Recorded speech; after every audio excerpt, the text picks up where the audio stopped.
आज का कैंपेन में ऐसे चल रहा है कि लोग मेरे को मुस्कुरा के गले मिलते हैं और कान में कहते हैं कि सर आपका काम बोलता है, आपको आने की क्या जरूरत है। मगर मैं मानवता के नाम पे चुनाव लड़ता हूँ, इंसानियत के नाम पे चुनाव लड़ता हूँ। तो मेरे पे सर पे हाथ रख के बोलती है मैं आपको आशीर्वाद देती हूँ कि आप सीएम बनो। कोई बोलता है आप डिप्टी सीएम बनो, कोई बोलता है आप कैबिनेट मिनिस्टर बनो। मैं माइनॉरिटी से बिलोंग करता हूँ, मैं माइनॉरिटी का आदमी हूँ, मगर मैंने कभी भी माइनॉरिटी और मेजॉरिटी में फ़र्क नहीं किया है। मेरे कॉन्स्टिट्यूंसी में रहने वाला मेरा है, फिर वो किसी भी रिलीजन से ताल्लुक़ रखता हो, वो किसी भी स्टेट से ताल्लुक़ रखता हो, तो वो बोलती है मुझको कि आप जीत के आने के बाद मैं आपको बिरयानी बना के खिलाऊंगी। तो ये प्यार है ना, ये हिंदुस्तान है। सही हिंदुस्तान सविता चौधरी के घर में रहता है। पानी में लकड़ी मारने से पानी कभी अलग नहीं होगा। आप और हम इस देश की मिट्टी से प्यार करने वाले लोग हैं, इस देश में रहने वाले लोग हैं, और हम एक दूसरे से इसी तरह से प्यार करेंगे और ये देश आगे बढ़ेगा और तरक्की करेगा।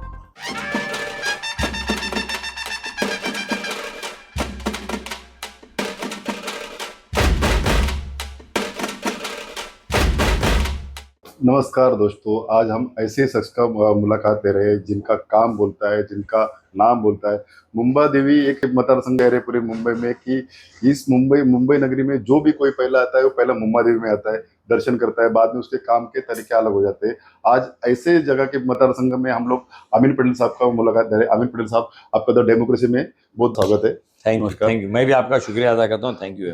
अमीन जी, मुझे पहला सवाल ऐसा पूछना है कि ये मुंबई में ये मुंबा देवी जो मतदार संघ है, यहाँ पे अलग अलग जातियों के धर्मों के लोग हैं। तो इसी इलाके में आप कई पिछले 3 बार चुन के, अभी चौथी टर्म है, तो आप किस तरीके से मतलब माहौल रखते हैं इस मतदार संघ में? सबसे पहले मैं डेमोक्रेसी जो चैनल है उसके माध्यम से उनके सारे व्यूअर्स को थैंक्स कहना चाहता हूँ। उसके साथ में मेरे मुंबा देवी के जो मतदाता है, मेरे सपोर्टर्स हैं, मेरे वोटर्स हैं, मेरे शुभचिंतक हैं, उनका थैंक्स कहना चाहता हूँ कि उन्होंने मुझको इस इलाके में बहुत प्यार दिया है, मुझ पर बहुत भरोसा और विश्वास किया है। और पहली मर्तबा जब मैं 2007 में कॉरपोरेशन का चुनाव लड़ा था, उस दिन से आज तक अभी भी जो मैं कैंपेन करता हूँ, मेरा 2007 का कैंपेन और मेरा 2024 के कैंपेन में मुझको कोई फ़र्क नहीं मालूम पड़ रहा है। उस वक्त लोगों ने जितना प्यार दिया, जितना सम्मान दिया, जितनी इज्जत दी, आज भी उनकी इज्जत उतनी है, उससे ज़्यादा बड़ी है। मुझको कैंपेन के अंदर कोई व्यक्ति मुंह नहीं फेरता है, कोई व्यक्ति कंप्लेंट नहीं करता है।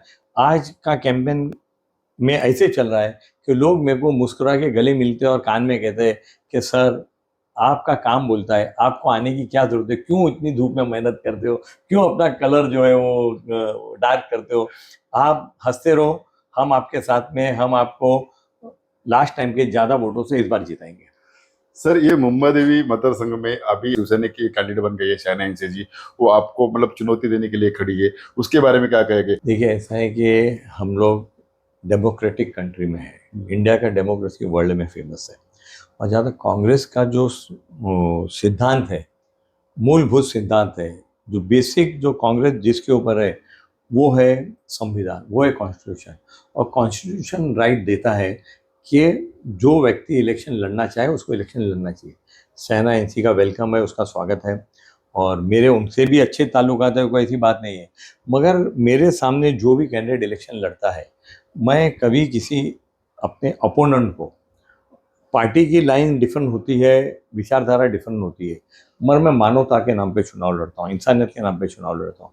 इस कॉन्स्टिट्यूंसी में, इस मुंबई में, इस महाराष्ट्र में हर आदमी को इस देश में चुनाव लड़ने का अधिकार है, लड़ना चाहिए, वेलकम है। लोग फैसला करने वाले हैं, जनता जनार्दन है, उनको पता है कि उनके लिए अच्छा क्या है, उनके लिए किसने काम किया है, कौन काम आगे करेगा।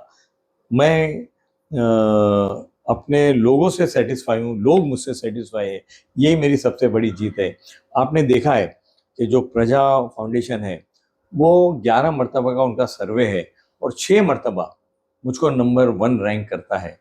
तो आज प्रजा की जो ऑथेंटिसिटी है उसको कोई चैलेंज नहीं कर सकता है। उसमें बहुत बड़े बड़े लोग हैं प्रजा फाउंडेशन के अंदर, जो ऑनेस्ट है, जो नॉन करप्ट है, जो बायस नहीं है। तो ये प्रजा की रिपोर्ट बायस नहीं है तो दुनिया जानती है, सिर्फ मुंबई में नहीं होता है, महाराष्ट्र में होता है, दिल्ली में होता है, पूरे इंडिया के अंदर प्रजा फाउंडेशन काम कर रही है। और वो अपनी रिपोर्ट के अंदर मुझको उनके जो क्राइटेरियाज है उनके जो मापदंड है उसमें वो मुझको नंबर 1 बनाती है। उसके बाद में पिछले दिनों में मुझको देश की राष्ट्रपति हिज हर एक्सीलेंसी ने मुझको अवार्ड दिया है, जो सीपीए का अवार्ड होता है, जो एक बहुत प्रेस्टिजियस अवार्ड होता है, वो मुझको दिया गया है। गवर्नमेंट कांग्रेस की नहीं है, ये जो सीपीए है वो कांग्रेस का नहीं है।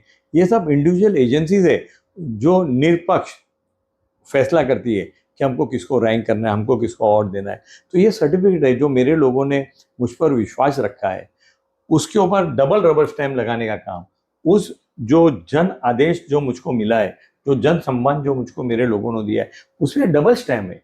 ये वो स्टैम्प है जो लोगों के प्रति जो है मेरी काम करने का तरीका है, उनको मिलने का तरीका है, उनकी आवाज़ उठाने का तरीका है, उसकी वजह से मिला है। अमित जी, अगर मैं थोड़ा आपको टोकना चाहूंगा कि जी अभी जिस तरीके से मतलब चुनावी माहौल बन रहा है पूरे मुंबई में और महाराष्ट्र में, तो आपका जो मतदार संघ है यहाँ पे महाविकास आघाड़ी का कुछ प्रभाव गिर सकता है? क्योंकि बहुत सारा मतलब तबका देखा जा रहा है कि कई जगह पे मतलब कोई मतलब अगर कांग्रेस का कैंडिडेट कर रहा है तो एनसीपी और शिवसेना उसको अपोज नहीं कर रही, जहाँ पे शिवसेना का अगर कैंडिडेट कर रहा है तो वहाँ पे कांग्रेस अपोज नहीं कर रही। तो आपके विभाग में कुछ ऐसा कुछ कंट्रोवर्सी हो रहा है या उसको सपोर्ट मिल रहा है? मेरे यहाँ तो मैं हमारे जितने भी अलाइज है हम्म, उनका हाथ जोड़ के धन्यवाद देता हूँ, उनका शुक्रिया अदा करता हूँ कि मुझसे ज़्यादा वो एक्टिव है। हम्म, मुझको कहते हैं अमीन भाई यहाँ चलो, वहाँ चलो, यहाँ जाना है, वहाँ जाना है। शिवसेना दो बाला साहब ठाकरे के जो खासदार है अरविंद सावंत, उनके जो यहाँ के प्रमुख है संतोष शिंदे, राजू फोड़कर, अजय, हमारी महिला की योगेंद्र सालेकर है, गायत्री दाई है, जयश्री दाई, ये सब लोग कैंपेन में सुबह से शाम तक चल रहे लोगों से वोट मांग रहे। समाजवादी पार्टी जो है वो हमारे साथ में, आम आदमी पार्टी के जो मुंबई के चीफ है वो यहाँ कर गए, वो मुझको सपोर्ट के लिए बात करके गए। आप देख रहे हो कि जो हमारे आरपीआई के जो अलाई है हमारे कवई साहब, उनके लोग हैं। यानी अभी अभी थोड़ी देर पहले आपके सामने जो सफाई कामगार के महाराष्ट्र के अध्यक्ष है वो आके पार्टी में देखे गए। तो मुझको ऐसा लगता है, देखिए ऐसा है कि मैं कोई ज्योतिष नहीं हूँ, कुछ चीज़ प्रिडिक्ट नहीं कर सकता हूँ, मगर लोगों का माहौल देख करके, लोगों का प्यार, लोगों का स्नेह, लोगों का विश्वास देख के लगता है कि जो लोग मुझको कहते हैं कि अमीन भाई आप 50,000 वोट से जीतोगे इस बार, मुझको लगता है कि ऊपर वाला उनकी बात सुनेगा और मैं 50,000 से ज़्यादा नहीं, वोट से लोगों में जीतूंगा। ऐसी चर्चा भी चल रही है कि अमित भाई ने इस मतदार संघ में बहुत बड़ा काम किया है, महाराष्ट्र के लिए काम किया है, एक माइनॉरिटी के काम किया है, सभी धर्मों के लिए काम किया है। लेकिन जब भी सरकार बनती है मतलब महागठबंधन की, तब अमीन पटेल को मतलब निगलेक्ट किया जाता है और लोग चाहते हैं कि अमीन पटेल को कैबिनेट मंत्री पद दिया जाए। तो इसके बारे में क्या कहेंगे? देखिए मेरे पास ऑफिशियली एक महाराष्ट्रन एक सीनियर लेडी जो उमर खाड़ी में रहती है, वो मेरे पे सर पे हाथ रख के बोलती है मैं आपको आशीर्वाद देती हूँ कि आप सीएम बनो। कोई बोलता है आप डेप्यूटी सीएम बनो, कोई बोलता है आप कैबिनेट मिनिस्टर बनो, कोई बोलता है लेकिन स्पीकर मैं बनो। ये जानना चाहूंगा कि अमीन पटेल जी को कैबिनेट मंत्री पद में कौन सा पद उनको अच्छा लगता है? देखिए ऐसा है गौतम जी कि मुझको जो सबसे बेस्ट पद है ना अपनी जिंदगी का, हाँ, कि अगर मुझको देखो मिनिस्टर बनना सबको अच्छा लगता है, हाँ, किसको बुरा नहीं लगता। अगर मेरे को मिनिस्टर बनाएंगे मेरी पार्टी, मैं अपनी जवाबदारी पूरी तरह से निभाऊंगा। मगर मेरे को अपने कॉन्स्टिट्यूंसी के जो लोग हैं, मेरे वोटर, मेरे सपोर्टर, मेरे समर्थक, उनके दिल में रहना सबसे बड़ा पोस्ट है मेरे लिए उससे बड़ा कोई पोस्ट नहीं वो जी, पार्टी दबे में। आवाज में ऐसा भी बात चल रही है कि भले मतलब बीजेपी, शिवसेना ये मतलब वायलन वाली पार्टी है, कास्टिज्म वाली पार्टी दिख जाती है, लेकिन कांग्रेस में भले सेक्युलरिज्म है लेकिन दिखता नहीं है। कहीं ना कहीं मुस्लिम कैंडिडेट को दबाया जाता है, मतलब साइड में किया जाता है, जो हक उनको दिया जाता है वो दिया नहीं जाता है। उसके बारे में क्या कहेंगे? नहीं, मैं ऐसा नहीं कहता हूँ। देखिए कांग्रेस पार्टी, कल राहुल गांधी मुंबई में थे, राहुल गांधी की बात सुनने के बाद हमको रोज एक नई ऊर्जा, एक नई प्रेरणा मिलती है।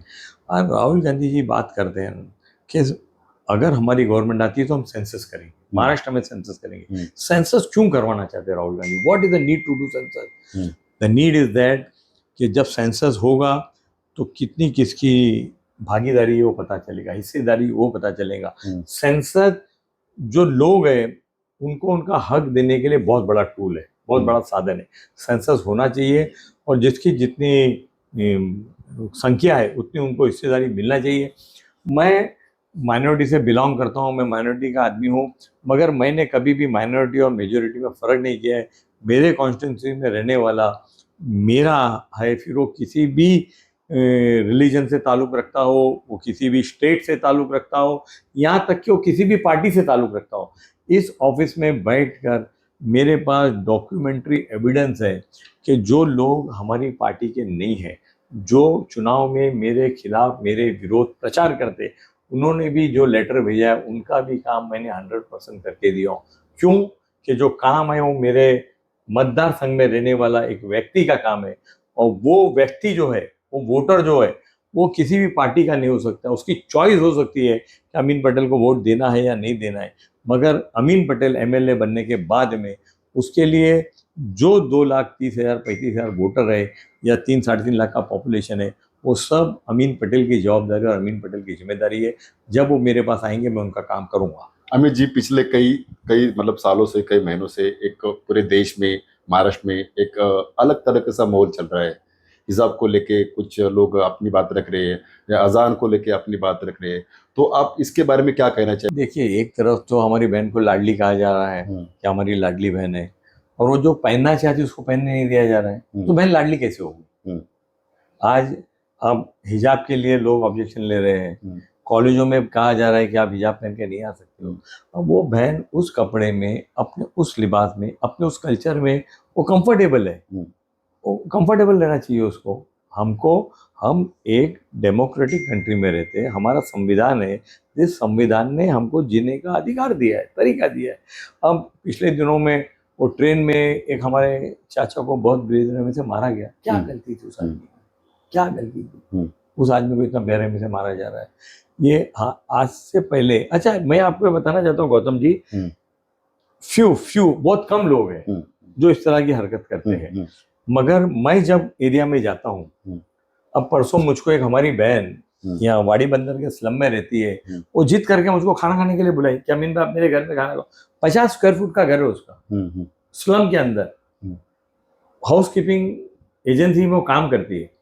अब उसने मुझको बुला के जो भी सब्जी दाल रोटी मुझको खिलाई, और बताइए, ये उस सविता चौधरी का मेरे तरफ आदर सम्मान और प्रेम है, जो उसके 2 बच्चे, एक बॉन्स कॉलेज में पढ़ता है, एक जेडी भड़ा में पढ़ता है, बहुत गरीब और सिंगल मदर है, उसके बच्चों को पाल रही है, और वो बोलती है मुझको कि आप जीत के आने के बाद मैं आपको बिरयानी बना के खिलाऊंगी। तो ये प्यार है ना, ये हिंदुस्तान है। सही हिंदुस्तान सविता चौधरी के घर में रहता है। सही हिंदुस्तान इन माहौल में रहता है कि जहाँ हम एक दूसरे के साथ मिल करके आगे बढ़ते। मेरे लिए हिंदू हो या मुसलमान, सिख हो या ईसाई या पारसी, मेरे वहाँ सब रहते, सब मेरे सपोर्टर है, सब मेरे वेल विशर है, और मेरी जवाबदारी और जिम्मेदारी बनती है एज ए कॉन्स्टिट्यूशन का, जो मैं अमित जी, अजान के बारे में क्या कहोगे? अजान के बारे में, जिस तरीके से अजान के बारे में भी बहुत सारे, मतलब कोई हनुमान चालीसा पढ़ना चाहता है, कोई अजान बंद करना चाहता है, उसके बारे में क्या कहोगे? बहुत सारे कम लोग हैं जो इस तरह की बातें करते हैं। आप एक आम हिंदू या मुसलमान को पूछोगे तो मंदिर में जो होता है वो मंदिर में होना चाहिए, मस्जिद में जो होता है वो मस्जिद में होना चाहिए। ऐसे लोगों की राय है, लोगों की राय है, मगर कुछ लोग हमारे माहौल को बिगाड़ना चाहते हैं। मगर मुझको हमारे लोगों पे पूरा विश्वास और भरोसा है, इस देश की कल्चर, सभ्यता और संस्कृति पे पूरा भरोसा है। यहाँ गंगा जमनी तहजीब है ना, आज ये गंगा जमनी तहजीब है, उसको लेकर लोग आगे बढ़ते हैं। और ये पानी में लकड़ी मारने से पानी कभी अलग नहीं होगा। आप और हम इस देश की मिट्टी से प्यार करने वाले लोग हैं, इस देश में रहने वाले लोग हैं, और हम एक दूसरे से इसी तरह से प्यार करेंगे और ये देश आगे बढ़ेगा और तरक्की करेगा। अमीन जी, मेरा और एक सवाल ऐसा है कि हाल ही में महाविकास आघाड़ी की बीकेसी में रैली हो गई, उसमें एनसीपी नेता शरद पवार जी ने ऐसा कहा था कि महाराष्ट्र में 64,000 महिलाएं गायब है, बच्चियां गायब है, और महाराष्ट्र सरकार इसके ऊपर गंभीर नहीं है। तो इसके बारे में देखिए, ऐसा है कि ये बहुत बड़ा लॉ एंड ऑर्डर का फेलियर है कि हमारी इतनी बच्चियां गायब है, लापता है, और रोज हो रही है, और इसके ऊपर सरकार कोई एक्शन नहीं ले रही है। इसके लिए कोई, आज देखिए, महिलाओं की बात करते हैं, लाडकी बहन की बात करते हैं, 1500 रुपये देने की बात करते हैं, उसको इतना बड़ा स्कीम बनाते कि हम 1500 रुपये दिया। अगर 1500 रुपये देना था तो जिस दिन गवर्नमेंट बनी उसी दिन डिक्लेयर करते। इसके पहले भी 2014 में गवर्नमेंट थी, जब बहन देना चाहिए, मैं उसके खिलाफ नहीं हूँ। हमने भी माँ लक्ष्मी स्कीम कल राहुल गांधी जी ने अनाउंस किया है, जिसमें हम 3,000 रुपये देंगे। महिलाओं का हक है, उनको देना चाहिए। मगर आज शक्ति कायदा जो है वो क्यों नहीं इम्प्लीमेंट किया जा रहा, वो क्यों रुका हुआ है? What is the reason? कि जब सभी पार्टी ने महाराष्ट्र असेंबली के अंदर एक मत से, एक आवाज से शक्ति बिल को पास किया है, तो बिल आज तक इस स्टेट के अंदर क्यों इम्प्लीमेंट हुआ है, मेरा ये सवाल है। आज हमारी बहनों की सुरक्षा की बात, तो शक्ति कायदा इतना मजबूत होगा कि कोई दरिंदा हमारी बहन की तरफ आग उठा के देख नहीं पाएगा। वो कायदा आज क्यों इम्प्लीमेंट नहीं हो रहा, उसका एक सवाल है। मैं ये सवाल पूछता हूँ कि हमारी बहनों की सुरक्षा के लिए अक्रॉस द पार्टी लाइन हमको उनके लिए जो कायदा बनाया है वो इमीडिएटली होना चाहिए। ये मेरी रिक्वेस्ट है, ये मेरी मांग है। मेरा वही क्वेश्चन था, आपने वो बात कही कि उस शक्ति कायदे के बारे में, लेकिन आपके भी मतदार संघ में बहुत बड़ा मतलब कामाडीपुरा का एरिया जहाँ पे जो महिला मतलब सेक्स वर्कर करती है, उनके पास कोई मतलब ऐसी जानकारी है आपके पास कि जो कस्टमर आता है उसकी कुछ डेट लिखी रहती है, या कोई बच्चे होटल नहीं में देखिए, जाते हैं ऐसा जैसे, है, या ऐसा आधार कार्ड या पैन कार्ड उसको देते, तो ऐसा नहीं कुछ है वहाँ पे? नहीं नहीं, ऐसा है और कि उनके लिए क्या करना चाहिए आप, क्योंकि एक बहुत बड़ा वो बाजार अभी भी है, मतलब बहुत पहले पहले से चल रहा है। गौतम जी, ऐसा है कि एक टाइम था, आज से 25-30 साल पहले उनकी आबादी बहुत ज़्यादा थी, 20,000 25,000 वोटर्स थे वो। आज की तारीख में 1,000-1,200 है। ओके। वो जो रेड लाइट एरिया था वो धीरे धीरे धीरे धीरे धीरे बहुत कम हो गया है। एक ज़माने में कमाटीपुरा का नाम आता था तो लोग रेड लाइट एरिया सोचते थे, मगर वैसा नहीं है। आज हर मज़हब के लोग, हर रिलीजन के लोग वहाँ रहते हैं, हमारी बहनें वहाँ पे रहती है। वो एरिया बहुत कम हो गया। मगर आपकी एक साथी संतोषी मिश्रा ने एक स्टोरी किया था कमाटीपुरा के ऊपर। जब कोविड आया था तो सबसे पहला पहुंचने वाला आदमी व्यक्ति मैं था। हाँ वो पता है। कि वहाँ जाकर के उनके लोगों से बात करके, क्योंकि रोज कुआ खोते रोज पानी पीने वाले लोग हैं, बड़ी कठिन जिंदगी होती है वो जो वो जी रहे। तो उनको जिस तरह का, उनको मेडिकल का, उनको हेल्थ का, उनका रिहेबिलिटेशन का जो भी काम हमारे पास आता है, हम उसको ईमानदारी से करते और करते रहेंगे। मगर अब की कमाटीपुरा के अंदर वो डिमिनिश होते जा रहा है, कम होते जा रहा है। मुझको ऐसा लगता है कि उनकी जो भी रिक्वायरमेंट्स है, सेफ्टी, सिक्योरिटी, उनको प्रोटेक्शन, उनका हेल्थ, उनका मेडिकल, उसका सबका ध्यान रखा जाए। अमीन जी, उसी को लेके मेरा सवाल है। आज भी मतलब आज प्रगतिशील हिंदुस्तान में हम लोग कहाँ पे पहुंचे, महाराष्ट्र में कहाँ पहुंचे, आज भी मुंबई जैसे शहर में कई सारे ऐसे ग्रामीण भागों से मतलब अलग अलग तरीके से महिला वहाँ पे अभी भी आती है, और आज भी उनको देह बिक्री करके उनका गुजारा करना पड़ता है। ये कहाँ तक आपको अच्छा लगता है, और उनके लिए क्या करेंगे आप? देखिए, बहुत अफसोस की बात है, मतलब बहुत ही अफसोस की बात है। एक हमारी बहन, उसको ग्रामीण से बोलो या अर्बन एरिया से बोलो, आकर मुंबई में नहीं कहीं पर भी जाके इस चीज़ के लिए एकदम दिल मचल जाता है, बहुत अफसोस होता है। हमको डेफिनेटली एनजीओज़ को मिल के उनको रिहेबिलिट करना चाहिए, और इनकी हर तरह की जो मुमकिन सहायता है, सिर्फ अमीन पटेल को नहीं, हर एक आदमी को अमीन पटेल बन के उनको इससे बाहर निकालने का काम करना चाहिए, उनकी हेल्प करना चाहिए, ऐसा मेरा मानना है।